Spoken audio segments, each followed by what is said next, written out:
Siyempre, yung magulang niya na ano siya, na ano yung magulang. Ay, inalo. Inalo, anong ginawa? Inalo ko. Tingin, ganito, ganyan. Hindi na naiintindihan. Wala ko naiintindihan. Yata tawa ng tawa ko. Ano sinasabi? Ano ginano? So ngayon, may isip na naman ako pala ko. Ang isip ko, mamaya kasi, uwian nila Joy. 4:30 ang uwian nila. Hindi ko nga lang alam kung anong oras yung natating dito kasi biyahe pa yun. 4 o'clock na ngayon. And ang naisip ko, ipaprank ko na naman siya. Tapos ang tawag dito sa prank na to is, prank. Kumbaga, pagdating niya mamaya, bubungadan ko kagad siya na, Joy, alam mo ba? Yung naging puro yung sasabihin ko hanggang sa mabuisit siya sa akin. Tapos, after nun, kunwari magagalit ako kasi hindi niya naiintindihan yung sinasabi ko. So, ayun, hintayin na lang natin yung pag-uwi niya. Yay, yung kanina, sinampal siya nung niya. Kinig ka muna, wait lang. Ano niya? Naalala ko kung ano yun. Kung anong pangalan. Sige, tita na lang, tita. Tita? Eh, babae kasi. Nakabidyo ba yan? Hindi. Gawin magbibideo bang nakaharang yung kamay sa camera. Ayan na nga. Tatanong ko lang sa'yo kung anong may isip mo doon sa sitwasyon nila. Hindi ko nga kilala, nakita ko lang kanina sa Facebook. Kasi, di ba siya?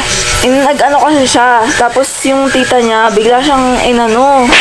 Ay, inalo. Inalo, anong ginawa?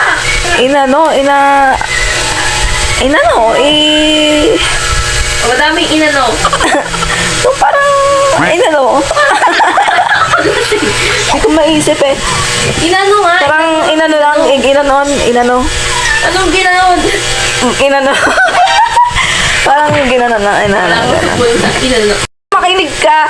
Gusto ko malaman yung mga saloobin mo about dun sa ano. Wala ako sa laobin yung inano ng ginanon.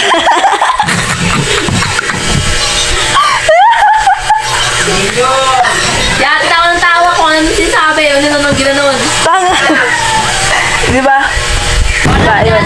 Diba, ano siya? Doon siya sa isang sa isang lugar. Tapos, nakita siya ng tita niya kasi may mga ginagawa siyang tapos bigla siyang ginanon ng tita Ay, niya. sabihin niyo. Hindi ako kalakuhan lang. Diba? Subuhay mo. Kaya bigla siyang inano ng tita niya, ginanon. Tapos, Sabi mo silang pad. syempre, nag-out siya, ganyan siya, nag-ano siya, ganyan. Siya malamang, ikaw sampalin. Nag-out. Basta nasakatan siya. English kasi yun. Tapos, ayun.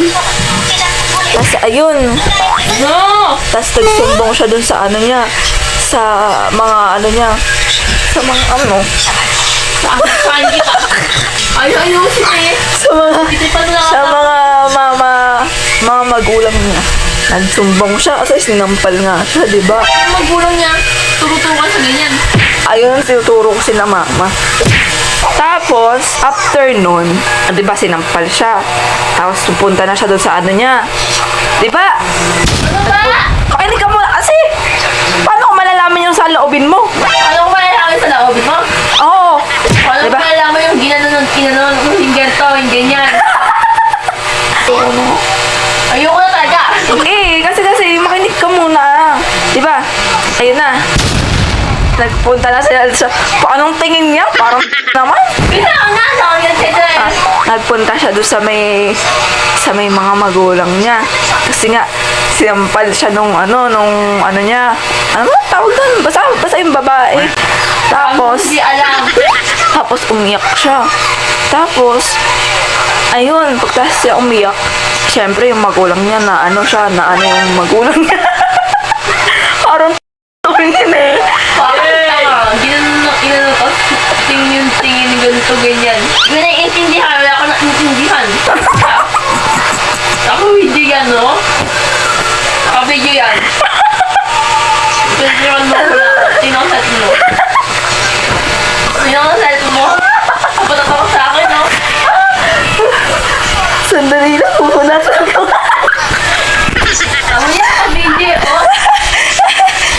pa nga natatapos. Yung inano, na-invento ganyan. Since mama niya sinampal ganito ganyan. Kasi nga, yung ano, inano siya ng ano niya dahil nga dun sa ano. Kasi yung ano, Tapos nagpunta lang. Ginagan. Kailan ka babawi? Wala akong balak bumawi.